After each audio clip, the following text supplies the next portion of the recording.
bisa mengenali suaranya Bu Guru tanya. Coba kalau Mas Radit oke Bu Guru bilang.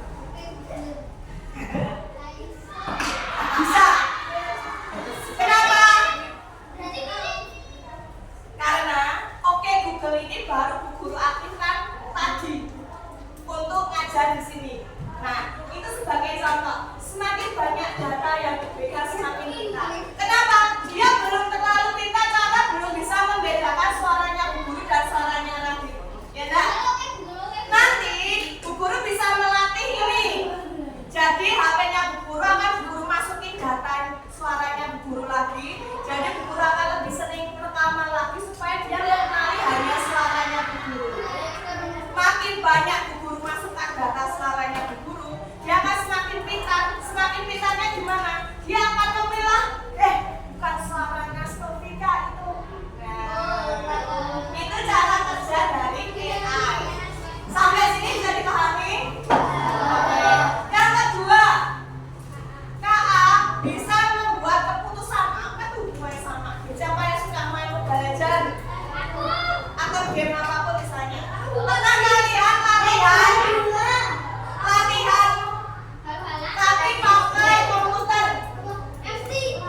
Nah, itu pakai AI. Nanti misalnya ada yang mode training mode. Itu kalian main, dia bisa membaca, oh skillnya kalian cuma segini nih. Ya. Oh, baru segini skillnya. Nanti ketika kalian mencari lawan akan dicarikan yang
Berarti kalau mesin biasa bisa nggak dia memutuskan sendiri untuk berapa kali giling?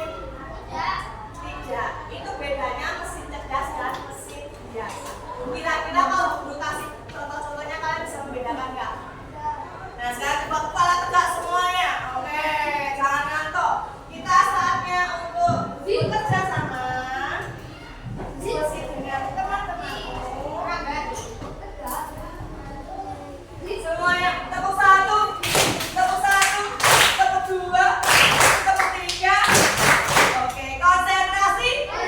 Baiklah, sekarang akan dibagikan. Gunakan gunting dan lemnya.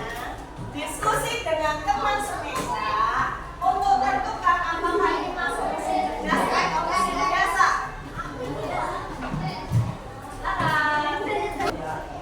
Beda pendapat boleh ya, tidak harus sama jawabannya Mas Afis dan Mas Afil. Udah, oke.